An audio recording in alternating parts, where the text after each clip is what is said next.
Hey guys, just wanted to do a quick video on the reaction carrier, or sorry, rear gear set for a Turbo 400, and it has to do with the rear carrier for your van.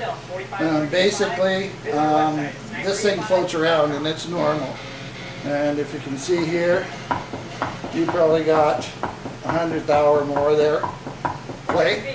So if you're running a transbrake, that can be an issue because this is your reverse band when it clamps onto this carrier.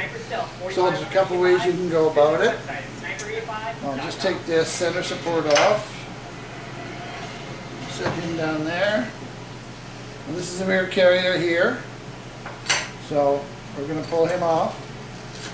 There's Torrington bearing is going to be there. It sits basically on here, and the center support rides on there. And it has to do with the clearance between this washer and this gear, front gear set here.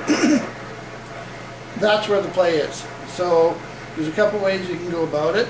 You can get this area where this washer is milled, and you can take a Turbo TH400 trans pump Torrington bearing.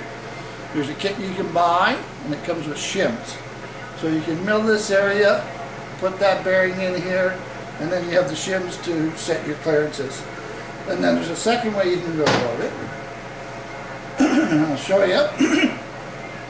So basically, these are shims made by Sonax. You guys can see the part number, hoping you see it there. And there's 10 in the pack, and they're 5 thou each. So basically, these are the shims when you take them out of the bag. So there's 5, 10, so there's 20 thou.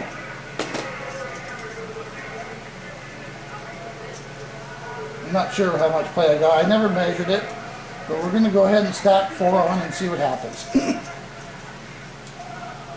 So we'll put 4 on, and then we'll stick that carrier back on, and then we'll see what we got. So basically they just fit right on the washer. Go ahead and put your washer on.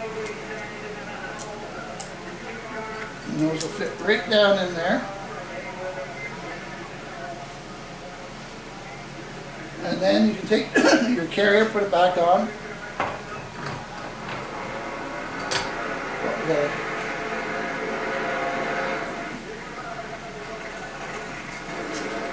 Just got the Torrington bearing shell there. So that's got to come off because the gear set's kind of spline into that sun gear.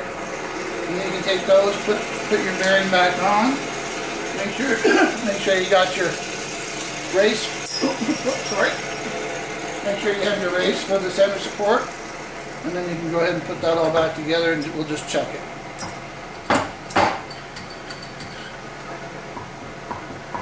Been eliminated quite a bit with 4, so you can go ahead and shim it that way and take that play out. And again, if you're running a tranny brake, I would suggest doing that. If you don't, it's not necessary, but just a neat little fact that not a lot of people know, that rear carrier does float around, and it's normal. And your band clamps there, so naturally on the tranny brake, it's clamping and this thing's floating around. Not good. Anyways, just wanted to show you a quick video about that. Thanks.